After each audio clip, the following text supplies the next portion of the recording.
ભીમાભાઈ પન્નાભાઈ, ગામ માલપુર, તાલુકો રાણપુર, જિલ્લો બોટાદ.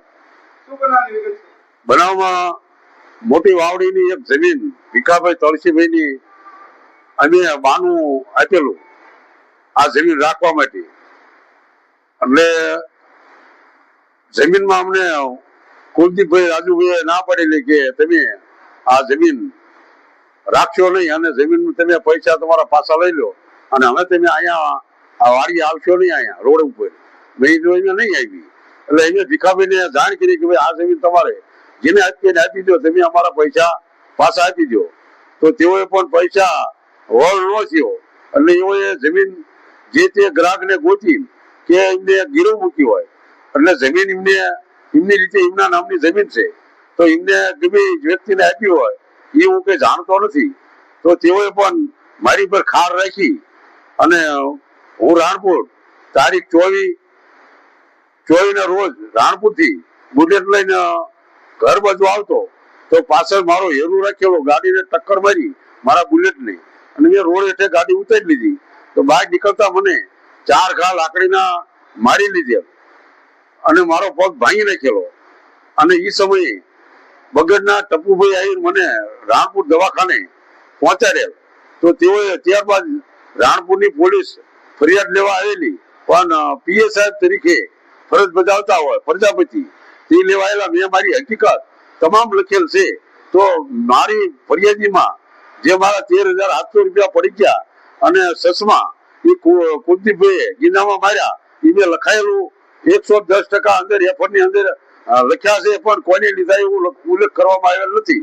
પણ ખરેખરમાં આ કુલદીપભાઈ પૈસા અને મારા સસમા આંગળીમાં ફેરવી અને સસમા એમને ગીધામાં નાખી દીધા છે. તો અને 2 કાળી લાકડી અને 3 વ્યક્તિ હતા, એક ગાડીમાં હતા અને કાળા કાચ હતા. તો એને હું ઓળખતો નથી.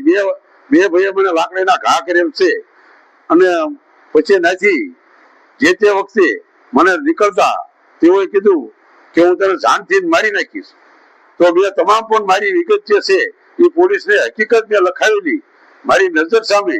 તો આ પોલીસે લખી ગયા છે એમના કાસા કાગળમાં મારી સહી લઈ ગયા છે પણ તેમને જેટલી વસ્તુ રાખી બીજી અમુક એમને કાઢી નાખવામાં આવેલ છે. તો પોલીસની આમાં બેદરકારી 110% છે એવું હું મારી રીતે જાણું છું. અને પ્રોટેક્શન મારે જો સરકારશ્રી આપે તો એની માટે ખૂબ ખૂબ આભાર છે કારણ કે મને જાનથી મારી નાખવાની ધમકી મારી છે અને મારો પગ 2 જગ્યાએ ભાંગી નાખ્યો છે, આખો 2 નળા ફાડી નાખેલા છે. એટલે વહેલી તકે મને પ્રોટેક્શન આપવા અમારી માંગણી છે. અને તમામ અમારા સમાજના સાયલાના, ચોટીલાના, બોટાદ જિલ્લાના, ભાવનગરના અને લાઠીદળના, તીકડે ચોટીલા બધા તાલુકાના કોળી સમાજના આગેવાન, તળપદા અને વેલનાથ અને અન્ય સમાજ પણ મારી સાથે આ બોટાદ સગિયા દવાખાનામાં હાજરી આપી મુલાકાત અને મારી ખબર અંતર પૂછી છે. એમનો ખૂબ ખૂબ આભાર હું માનું છું. તો મારી કાયદેસરની કાર્યવાહી પોલીસ કરે અને તાત્કાલિક એમની તરફ કરે એવી મારી માંગણી છે.